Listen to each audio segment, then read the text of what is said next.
प्रिया, काय झालं? लागला का फोन यांना?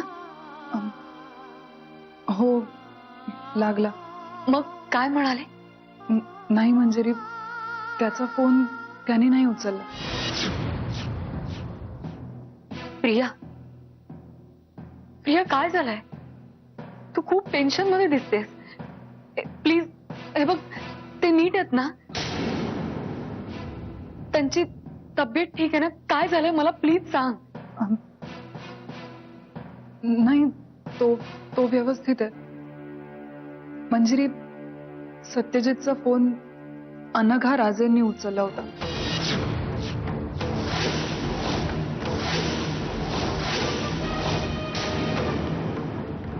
हो, आणि ते असंही म्हणाले की सत्यजित आत्ता त्यांच्या घरी आहे आणि तो झोपलाय. आता यापुढे आणखीन तुला काय सांगायचं? तू समजूतदार आहेस.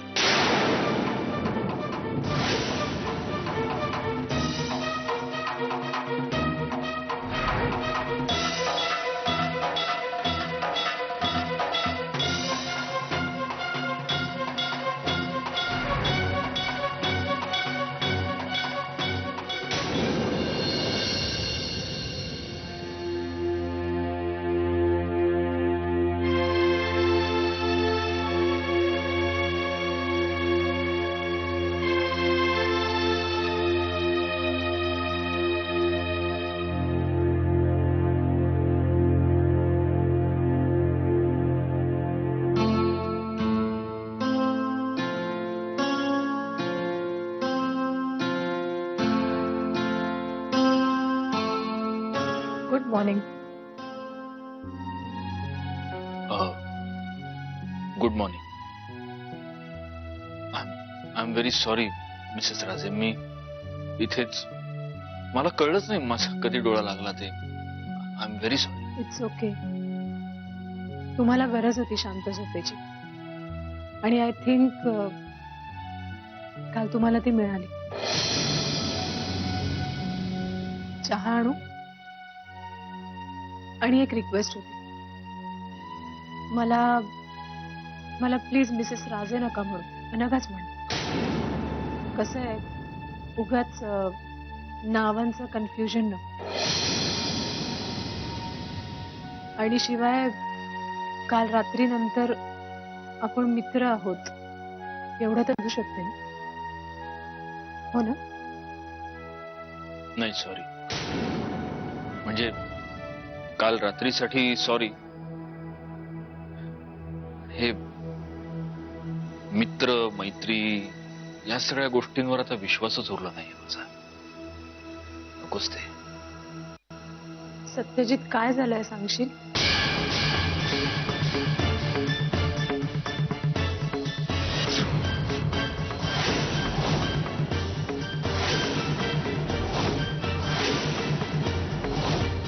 असं बघतोस काय माझ्याकडे? हे बघ, मी एखाद्याला मित्र मानलं की मित्र मानते आणि मला माझी मैत्री जपता येते. सांग काय झालं? नाही, नको. मी काल म्हटलं ना अनघा, आपलं ओझं दुसऱ्याच्या खांद्यावर टाकलं ना, भार तात्पुरता हलका होतो, कायमचा नाही. मी तुला या सगळ्या गोष्टी सांगणार, तुला या सगळ्यात इन्व्हॉल्व करून घेणार, माझ्या दुःखाचं तुझ्यासमोर प्रदर्शन मांडणार, नकोच ना ते. उलट आपल्यात जर चांगली निकोप मैत्री होत असेल तर ती तशीच राहते. आणि काल रात्रीसाठी पुन्हा एकदा थँक्स. थँक्यू म्हणून त्या क्षणाची किंमत कमी नको रे करूस. हे मग तुला आत्ता नसेल बोलायचं, नको बोलूस. पण समजा कधी बोलावंसं वाटलं किंवा काहीही न बोलता नुसतं शांतपणे येऊन बसावंसं वाटलं तरी मी आहे, हे लक्षात ठेव. लक्षात ठेवीन.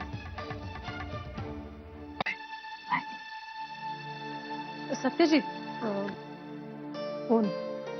थँक्स.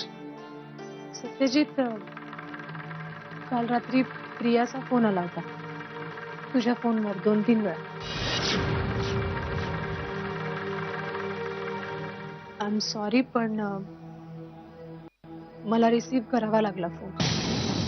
म्हणजे मी रिसीव्ह करणार नव्हते, पण काय झालं, 2-3दा फोन आला. मला वाटलं तू रागाच्या भरात तसाच घरातनं निघाला असशील, घरच्यांना काळजी वाटत असेल ना तुझी, म्हणून उचलला फोन.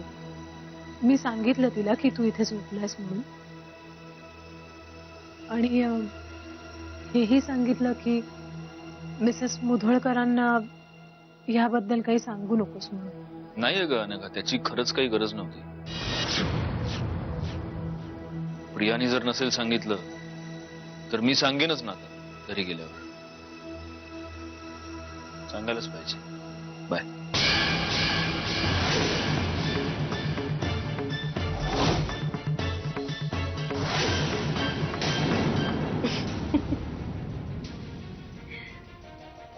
म्हणजे आता अनघा राजेंनी किल्ला सर केला. Netra shut up. Priya darling, माझ्यावरती चढून काय कप कप. हे बघ, या धोक्याची कल्पना मी तुला फार पूर्वीच दिली होती. पण काय करणार, ओव्हर कॉन्फिडन्स. तुझ्या अंगात जो ओव्हर कॉन्फिडन्स आहे ना, तोच नडलाय तुला. अशी काय वेळ आले माझ्यावर? असं असं झालंय तरी काय? सत्यजित रात्रभर अनघा सोबत होता, मग याचा अर्थ असा होत नाही की त्यांचं अफेअर सुरू झालं.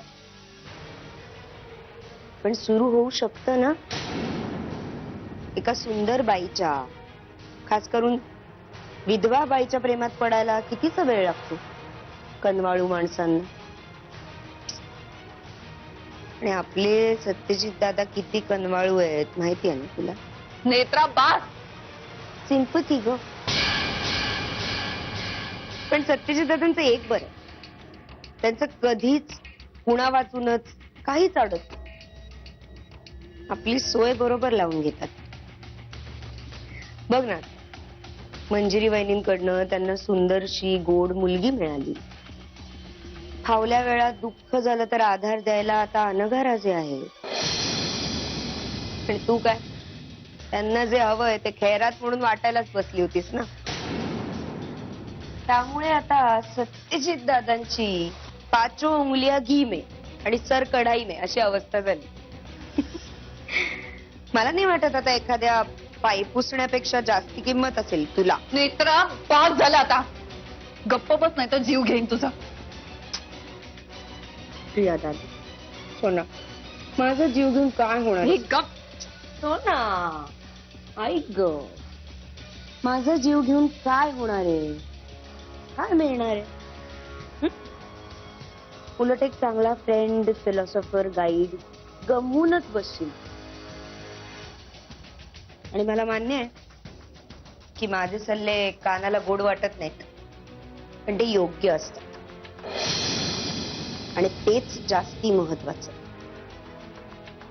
तू सुंदर आहेस, पण ती अनघा राजे सौंदर्याची खाण नसली तरी बरी आहे दिसायला. आणि सगळ्यात महत्त्वाचं म्हणजे प्रचंड पैसा आहे तिच्याकडे. Deadly combination. सुंदर एकटी बाई आणि प्रचंड पैसा. कुठलाही पुरुष तिकडेच वळणार.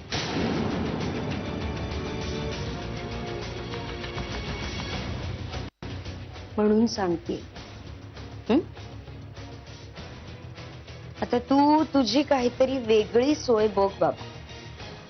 कारण तुझं हे जे सौंदर्य आहे ना, ते फार काळ नाही टिकत.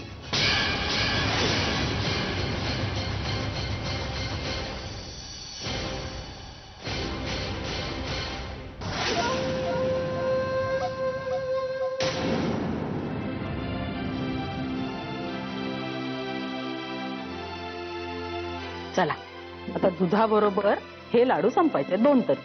आई, अहो मला नाही आवडत डिंकाचे लाडू. तुझ्या आवडीनिवडीचा प्रश्नच नाहीये मंजिरी. तुझ्यावर एक जीव अवलंबून आहे. तुझं पोट भरणं जास्त गरजेचं. चल चल चल संप. हो आई पण पण नाही आणि बीण नाही. अगं हे लाडू पौष्टिक असतात, बाळंतिणींनी खायचे असतात. घे घे घे, एवढे 2च, फार नाही 2. आई सत्या इकडे ये. खोलीत नंतर जा, तू आधी इकडे ये.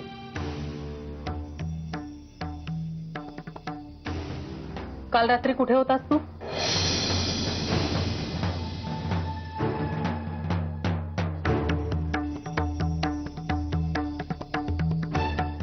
प्रियानं सांगितलं नाही का तुला? माझ्या प्रश्नाचं उत्तर दे सत्या.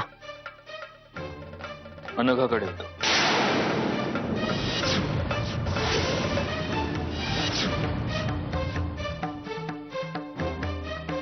छान. आता मिसेस राजेंवरून अनघापर्यंत पोहोचलात तुम्ही.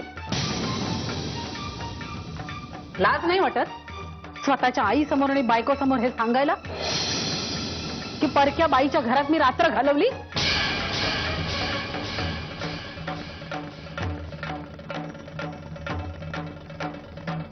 मला लाज वाटावी असं मी काहीच केलेलं नाही आहे. दुसरी गोष्ट, माझी बायको म्हणून तू कोणाचा उल्लेख करतेस?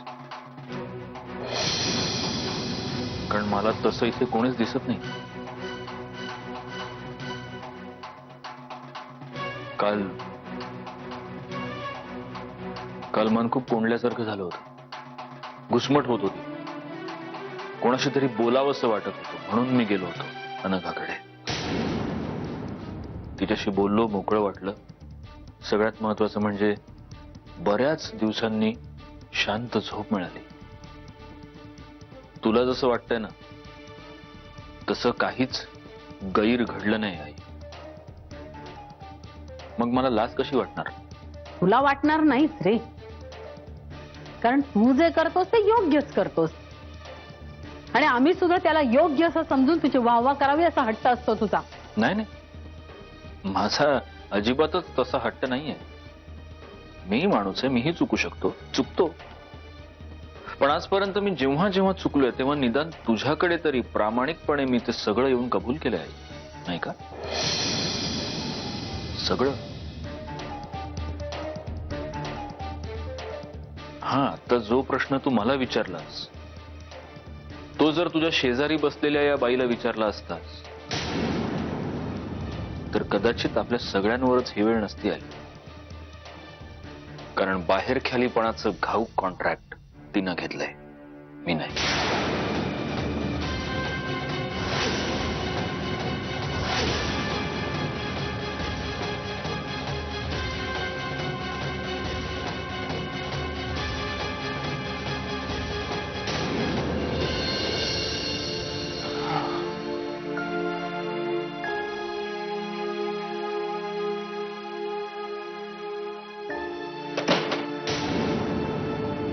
कुठे होतास तू रात्रभर? मी तुला फोन केला तेव्हा अनघाने फोन उचलला तुझा. म्हणजे तू तिच्याकडे होतास? काय करत होतास तिकडे? सत्यजित, मी तुझ्याशी बोलतेय, तुला प्रश्न विचारतेय, बोल काहीतरी. Priya, get out. Get out काय गेट आउट? मी काय तुला घरातलं पाय पुसणं वाटले? मी तुला प्रश्न विचारलेत आणि त्याची उत्तर हवीत मला, आत्ताच्या आत्ता. तुला मराठीत सांगू का? चालती हो. कुठेही जाणार नाहीये मी आणि तुलाही जाऊ देणार नाही. दरवेळी सगळं तुझ्या मर्जीप्रमाणे नाही होऊ शकत. सत्यजित, तू माझ्या बरोबर जे क्षण घालवलेस ना ते सोयीस्करपणे म्हणशील तुझ्या हातून घडलेली चूक आहे म्हणून. मग काल रात्री काय अनघा बरोबर तीच चूक करायला गेला होतास तू? प्रिया, मी तुझ्या या सगळ्या प्रश्नांची उत्तरं का द्यायची? बायको आहेस का माझी? मग कोण आहे मी? सांग ना. काय हक्क, काय अधिकार आहेत माझे? सांगून टाक एकदाच. पण एक गोष्ट लक्षात ठेव, जर मी जाऊन मंजिरी समोर तोंड उघडलं ना, जर तिला सांगितलं की आपले काय संबंध आहेत आणि त्या रात्री आपल्यामध्ये काय घडलं, तर तुझा हा जो सत्यवादीपणाचा मुखवटा आहे ना तो एकाच झटक्यात गळून पडेल.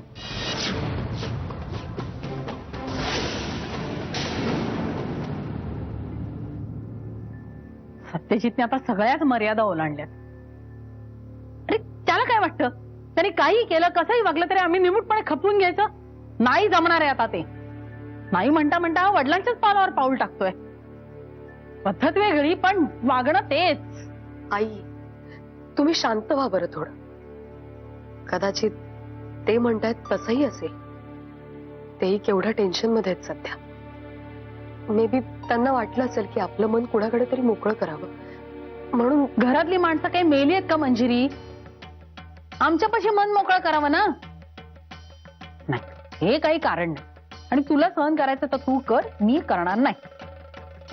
घरामध्ये मला दुसरा अनंतराव मुधोळकर नकोय. त्याला टेन्शन आहे म्हणून तो काही बोलेल, कसाही वागेल. काल रात्री कसा वागलाय तो तुझ्याशी? आई, कुठल्या मातीची बनलीस तू मंजिरी? तुला काही कळतं की नाही? कालची अख्खी रात्र, कळतंय का? अख्खी रात्र त्याने घराबाहेर काढलीये. कोणत्या अनघा राजेच्या घरी. आई, आई, त्यांचा माझ्यावर नसला तरी माझा त्यांच्यावर पूर्ण विश्वास आहे. ते माझ्याशी कधीही प्रतारणा नाही करणार. मग काही होऊ. अगं तू हॅलो. अरे सुहास, ये ना, बैस ना. बस बस. हो. कशात मावशी? मी छान. तू कसा आहेस? मस्त मजेत. सुहास, तू बस, मी तुझ्यासाठी चहा आणि नाश्ता घेऊन येते. अगं तू बस त्याच्या बरोबर बोलत. मी घेऊन येते चहा नाश्ता आणि तुझाही नाश्ता घेऊन येते. डिंकाचा लाडू मगाशी खाल्ला नाहीये. अहो आई, नको. मला नको, तुम्ही सुहाससाठी आणा. मी ऐकणार नाहीये अजिबात. मी घेऊन येणार आहे आणि तुला तो खावा लागणार. सुहास, तू आहेस ना माझ्या बरोबर? हो हो, म्हणजे हिच्याशी भांडाय ना, मग तर मी हमखास तुमच्या सोबत आहे. बघ ना, अरे खातच नाही, जबरदस्तीने भरवायला लागतं हिला. हो ना. डोंट वरी मावशी, तुम्ही नाश्ता घेऊन या. आणि आता खाल्ला नाही ना तर आपण दोघांनी मिळून तिच्या तोंडात कोंबूया. सुहास, नाही नाही, नाश्ता केला पाहिजे. मी आणते. नाश्ता करायचा. काय, कशी आहेस? बस हो. बस बस. कशी आहेस तू? आणि माझी प्रिन्सेस कशी आहे? ती काय मजेत आहे. दिवसभर झोपून काढते आणि रात्रभर मला जागवते. त्यामुळे ती मजेत असली तरी मला मात्र ऍसिडिटीचा त्रास होणार आहे. तो झाला तरी चालेल, पण माझ्या प्रिन्सेसला काही त्रास होता का मला सांगून ठेवतोय. हा सुहास मामा तिच्या सोबत आहे, लक्षात ठेव. अरे हो रे बाबा, समजलं मला. आणि मी गंमत करते, मी सुद्धा ठीक आहे. खोटं बोलतेस ना माझ्याशी?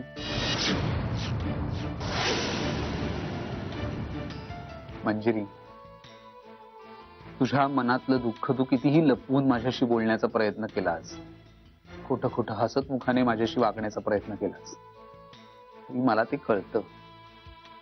लहानपणापासून आपण एकत्र वाढलोय, हसलोय, खेळलोय, रडलोय. पडणाऱ्या पहिल्या पावसापासून नको नको वाटणाऱ्या त्या परीक्षेच्या निकालापर्यंत प्रत्येक क्षण आपण एकत्र अनुभवलाय. रक्ताच्या नात्याने नसलो भाऊ मी तुझा, तरी तू जो राखीचा धागा बांधायचीस ना मला, त्या धाग्याचा, त्या नात्याचा अर्थ कळतो मला. अगदी व्यवस्थित कळतो. मला सांग, मी तुला काही मदत करू शकतो का? मी बोलू भाऊजींशी? सुहास, खर तर तू मला विचारलंस हाच तुझ्या मनाचा मोठेपणा झाला. पण आता काहीच घडू शकणार नाही रे. हे बघ, मी जे तुला सांगते तेच मी बाबांनाही सांगितलंय. तू यात अजिबात पडू नकोस. तुला शपथ आहे माझी. प्लीज. प्रिया कुठे? चल कुठे? चल, मंजिरीला सांगायचं ना तुला सगळं. बाहेर बसले की चल. गप्पा बस.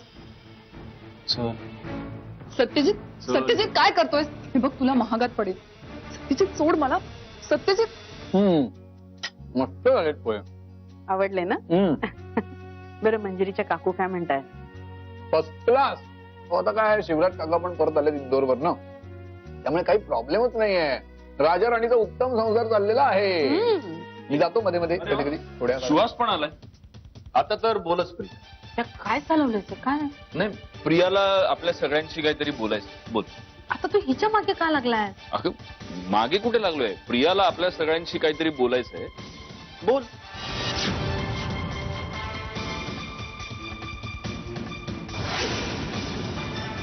काय ग, काय सांगायचं तुला?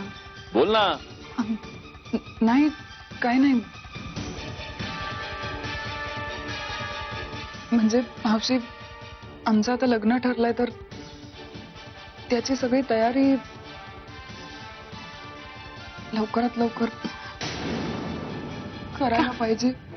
एवढंच म्हणाले तर मग एवढा चिडला तो माझा. दर वेळी असाच अपमान करतो माझा मावशी. नेहमी मला बोलतो. माझं काय चुकलं?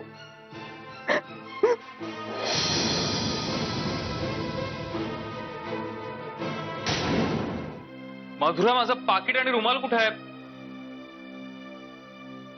मधुरा, मी एवढा आवाज देतो, मला रुमाल हवाय. आणि काय झालं तुला? काय नाही रे, दीच्या आयुष्यात इतके काही प्रॉब्लेम चालू आहेत, बघवले जात नाही. बहीण आहे रे ती माझी, काळजी वाटते तिच्याबद्दल. आणि जीजू असे आहेत ना, कोणाचं काहीच ऐकून घ्यायला तयार रे ती, स्वतःच खरं करते. अशाने त्यांच्या जवळची, त्यांच्या मायेची माणसं तोडतायत जीजू, हे कसं कळत नाहीये त्यांना. त्याला जर एवढं कळलं असतं तर आणखीन काय हवं होतं?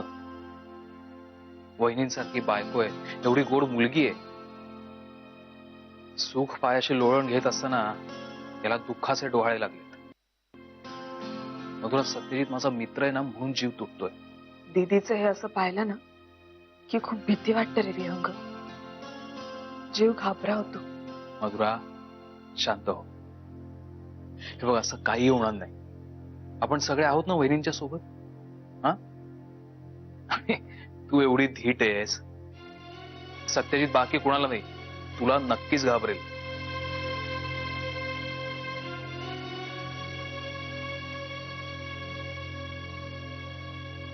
आता अशीच हसत राहा. मला खात्री आहे लवकरच सगळं काही व्यवस्थित होईल. व्हावं, पण विहंग, माझी पक्की खात्री आहे की या सगळ्या मागे त्या प्रियाचाच हात आहे. नाही मधुरा, यावेळी सगळा दोष त्या आशिषचा आहे. आशिष? कशावरून? कशावरून म्हणजे? त्यानेच सत्यजितच्या मनात पुन्हा विष पेरलाय. तो वेडा नव्हता मधुरा, त्याने वेड्याचं नाटक केलं होतं. पण मग या एवढ्याशा कारणावरनं तू आशिषला गुन्हेगार ठरवतोस? म्हणजे तुला असं म्हणायचं की तो आशिष निर्दोष आहे म्हणून? नाही नाही, असं मला अजिबातच म्हणायचं नाहीये. पण प्रियालाही तू काही इतकं इनोसंट समजू नकोस. कशावरून प्रियाचं आणि त्या आशिषचं साटलोटत असेल? ती दोघं एकत्र येऊन काहीही करू शकतात. प्रिया काय लायकीची मुलगी आहे हे तुला सुद्धा माहिती आहे आणि मला सुद्धा.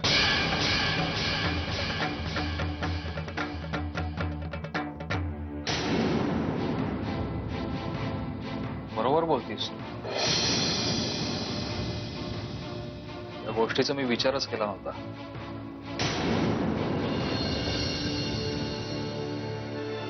प्रिया, मला आता खरंच सांग, तुझं आणि भाऊजींचं नेमकं काय चाललं होतं? अरे कुठे काय, आम्ही आपल्या लग्नाबद्दलच तर बोलत होतो. आणखी काय बोलणार? या इतकं पण मला कमी लेखू नकोस ग. म्हणजे मी तुझ्यावर प्रेम करतो ते कुणाला दाखवण्यासाठी करत नाही, मनापासून करतो. त्यामुळे तू केव्हा खरं बोलतेस केव्हा खोटं बोलतेस एवढं समजतं मला. सांग सुहास, बोल. माझी ना आज खात्री पटली. तू खरंच माझ्यावर मनापासून प्रेम करतोस आणि मीच भांडत राहते तुझ्याशी. प्रिया, त्या मागच्या भांडणांविषयी माझी काहीही तक्रार नाहीये. आता आपला कुठला विषय चाललाय? तू एवढं प्रेम का करतोस माझं? असं काय माझ्या? कदाचित ते तुलाही माहित नाहीये, मलाही माहित नाहीये, पण आवडतेस तुला. बस. I love you. पण आता मला सांग की तुझं आणि भाऊजींचं कशावरून भांडण चालू होतं? सुहास, आमच्यात थोडेसे वाद झाले आणि त्याचं कारण मंजिरीच होती. मंजिरी? हो. अरे मी तिच्या बाजूने काहीतरी सांगायला गेले सत्यजितला, तर तो माझ्यावरच चिडला, रागावला, वैतागला. सुहास, मी पुन्हा एकदा सांगते तुला, मला माहितीये, पण हे प्लीज सिरियसली घे. मला या घरातून बाहेर काढत, मला नाही राहायचं इथे. आपण आपल्या लग्नाची तारीख लवकरात लवकर फिक्स करूया प्लीज. तसे माझ्या हातात आता काहीच नाही. जे काही आहे ते मावशी आणि सत्यजितच ठरवणार आहेत. सुहास, तू बोलून घे ना त्यांच्याशी प्लीज. अगं नकोच वेळ लावूया. मी केव्हापासून सांगतोय आपण रजिस्टर लग्न करूया, पण यांनाच ते लग्न थाटामाटात उरकायचंय. सांग बघू, मी केव्हापासून सांगतोय आपण रजिस्टर लग्न करूया म्हणून. अजूनही मी पुण्याला जातो, मावशी बोलून घेतो, एखादा चांगला दिवस बघूया आणि कोर्ट मॅरेज करून घेऊया. कोणाला काय वाटेल, कोण काय म्हणेल, आय डोंट केअर. प्रिया, मला तुझ्या फिलिंग्स, तुझा आनंद जास्त महत्वाचा आहे. आणि अजून एक गोष्ट, आता ना सारखं रडणं बंद कर. सारखे नळ चालू नको डोळ्यातले. चल, आपण कुठेतरी छान भटकून येऊया.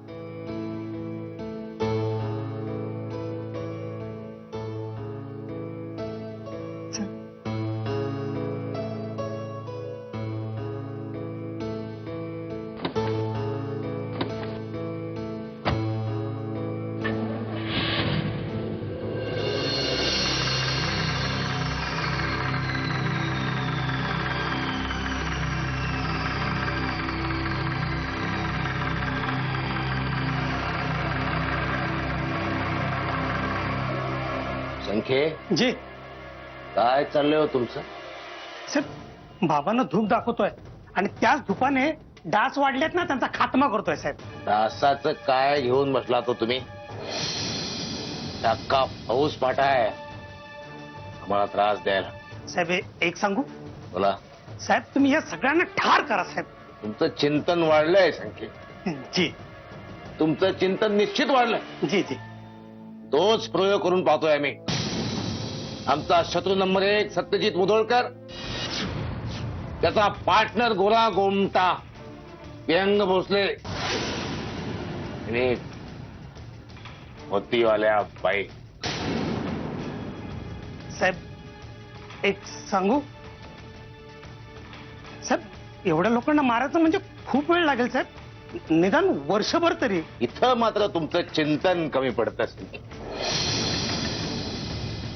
तुम्ही तांबडे बाबा आणि युद्धनीती हा ग्रंथ वाचलेला दिसत नाही. त्यात खंड 2 परिशिष्ट 13 परिच्छेद 3 मध्ये लिहिलंय,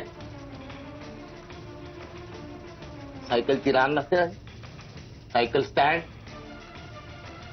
त्यातल्या फक्त पहिल्या सायकलला एक असा हलकेच धक्का द्यायचा. बाकी सगळ्या सायकली आपोआप पडतात. कष्ट घ्यायचे फक्त पहिल्या सायकलसाठी, बाकीच्या सायकलसाठी नाही. चप चप चप चप चप पडतात. तर सायकल काढायची बाजूला, तिथं माणूस उभा करायचा. म्हणजे एका माणसाला धक्का दिला की बाकी माणसं धाड धाड धाड धाड कोसळलीच पाहिजे. वाट बघायची फक्त निवांत सायकल स्टँडची आणि योग्य सायकलची. संकेत, तुमच्या माहितीसाठी सांगतो, या ग्रंथात एक स्फूर्ती गीत आहे. अगदी साधेच आहे प्रसंगाला. एक धक्का देकर देखो, एक धक्का देकर देखो, फिर देखो होता कैसे खो खो. एक धक्का दे दो बाबा, ओ मेरे बाबा, एक धक्का दे दो बाबा, दे दो बाबा. धक्का.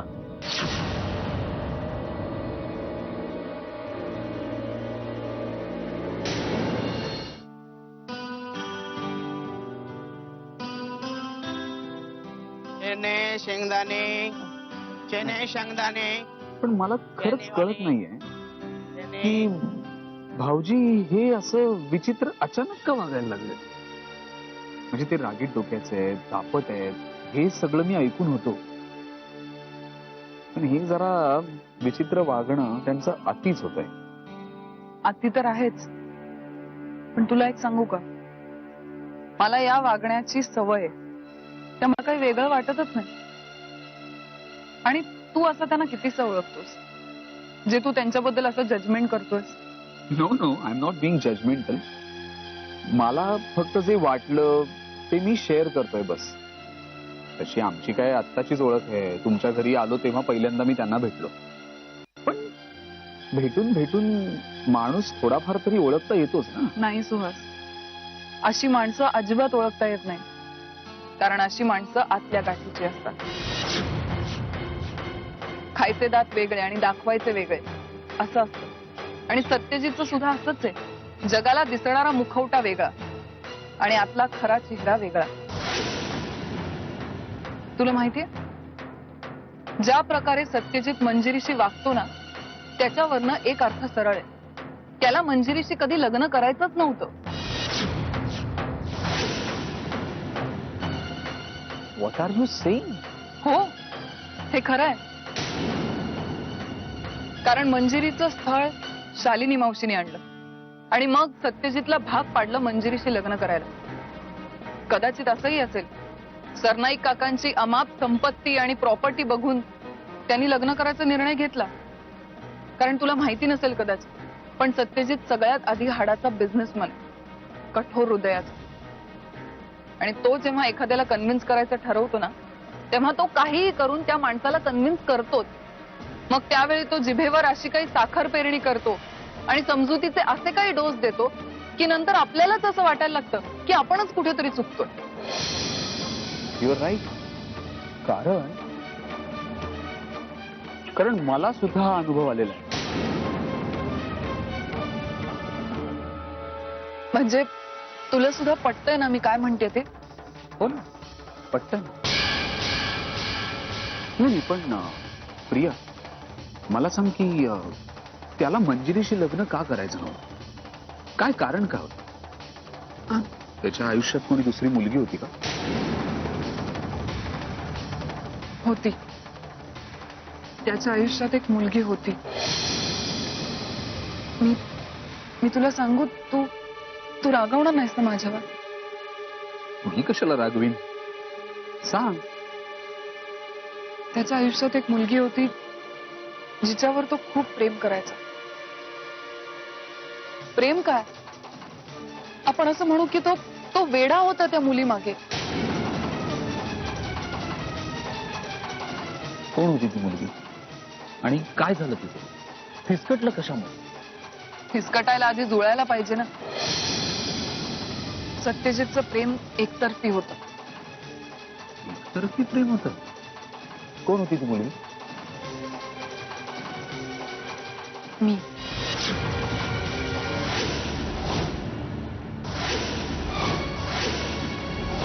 प्रिया, काय बोलतेस तू? तू आवडायचीस त्यांना? पण मला तो कधीच आवडला नाही. सुहास, आता विषय निघालाय तर मी सगळंच सांगते तुला. तुला माहितीच आहे, 3 वर्षापूर्वी माझी आई गेल्यानंतर शालिनी मावशी मला या घरात घेऊन आली. मी ज्या दिवसापासून या घरात आले ना, तेव्हापासून या घराला, घरातल्या माणसांना आपलंसं मानलं. मावशीने पण माझ्यावर स्वतःच्या मुली इतकंच प्रेम केलं. उगाच खोटं कशाला बोलू. मावशी खरंच खूप प्रेमळ आहे. पण घरातलं एक माणूस चांगलं असून काय होतं, बाकीच्या माणसांचं काय? तुला माहितीये, काही दिवसानंतर माझ्या लक्षात आलं की सत्यजित माझ्याकडे वेगळ्याच नजरेने बघतोय. त्याचा माझ्याकडे बघण्याचा दृष्टिकोन, त्याच्या भावना चांगल्या नव्हत्या.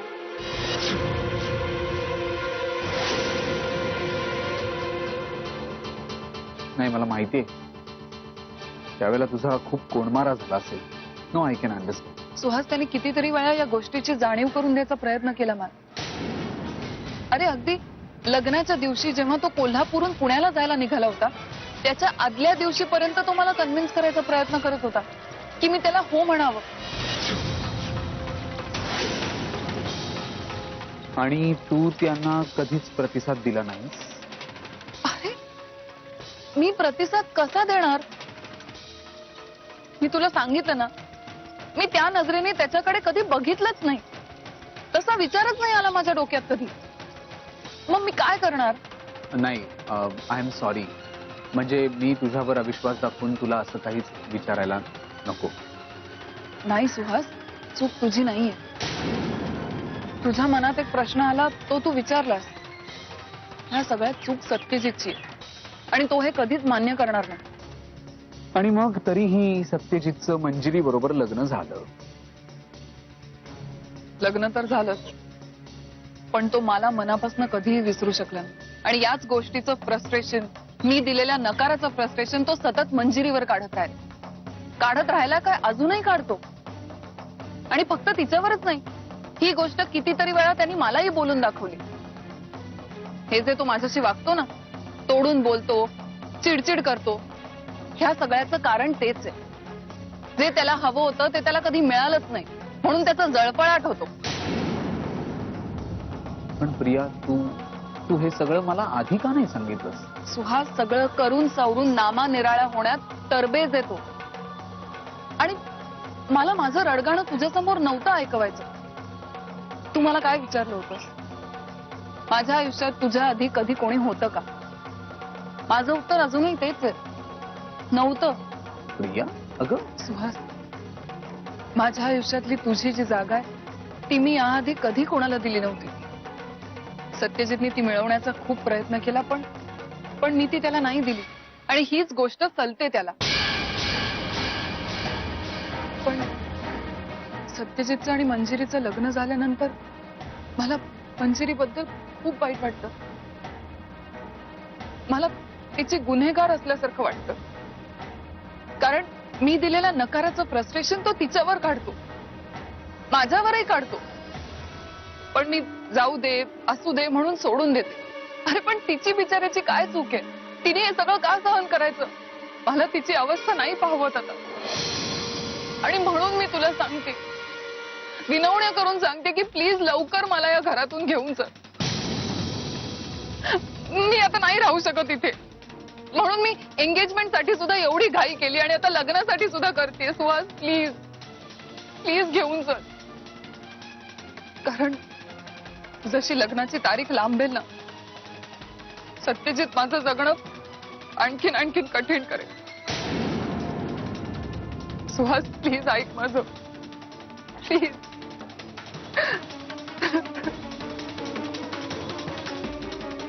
शांत हो, शांत हो. आपण लवकरात लवकर लग्न करूया.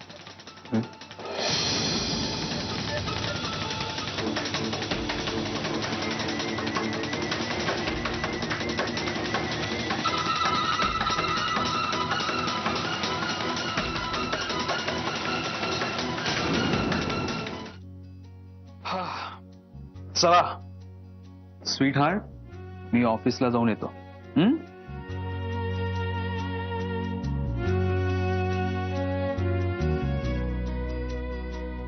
ऐक ना, आज नको ना जाऊ. मधुरा, काय झालंय? असं का म्हणतेस? माहित नाही, पण मला ना कसं तरी होतंय. जीव खूप घाबरा घुबरा होतोय रे. मधुरा, कालपासून तू वहिनींचा विचार करतेस ना, म्हणून कदाचित तुला असं वाटत असेल. तू एक काम कर, थोडा वेळ कुठेतरी बाहेर फिरून ये. नाहीतर असं कर ना, तू बाबांना भेटून ये. ए आयडिया, मी आज संध्याकाळी ऑफिसवरनं लवकर यायचा प्रयत्न करतो. मी आल्यावर आपण मस्तपैकी लॉंग ड्राईव्हला जाऊया. हा, आणि मग बाहेरच जेवू, चांदण्या रात्री दोघंही फिरू. काय? नक्की? नक्की. चल येऊ मग. लवकर ये. येस. मधुरा.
का झालं? भूक लागली का? या.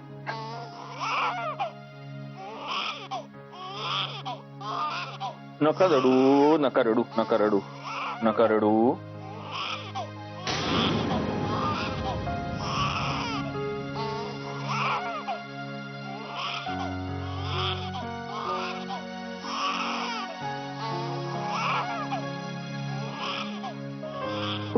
नाही नाही.